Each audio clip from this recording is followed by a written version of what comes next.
Kia ora, I'm David Chaston with 90 at 9, brought to you by interest.co.nz. This is we get everything you need to know in 90 seconds at 9 o'clock with news of some very large global tensions starting to boil hotter.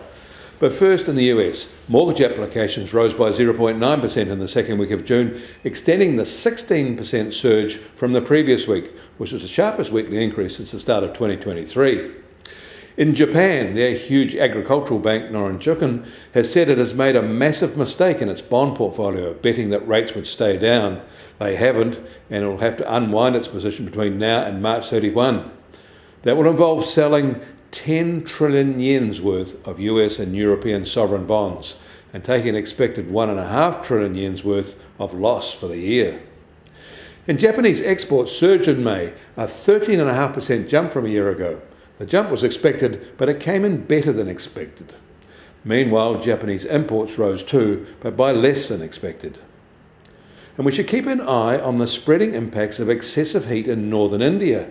Its inability to cool at night is life-threatening for many. The spreading heat emergency has also hit Saudi Arabia, and hundreds have reported died in their Hajj pilgrimage to Mecca. In China, their central bank signal is getting more aggressive in the way it supports the economy, a tacit move that acknowledges the tough spot they're in.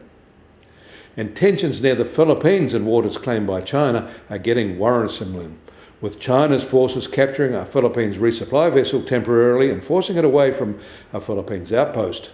China's illegal claims based on their very dodgy 9-line sea grab threatens a major international crisis there. In Australia, the RBA has been looking at the buy now, pay later schemes and doesn't like what it sees. Their key concerns are not so much on the unregulated credit side, rather on the fee side. And join us at 10:45 this morning when the first quarter 2024 GDP result for New Zealand will be released. Markets are picking we exited a recession on an overall basis, but with essentially no growth. Of course, on a per capita basis, this result is likely to be very grim. The US Treasury 10-year yield is now at 4.23% and up 1 basis point from this time yesterday.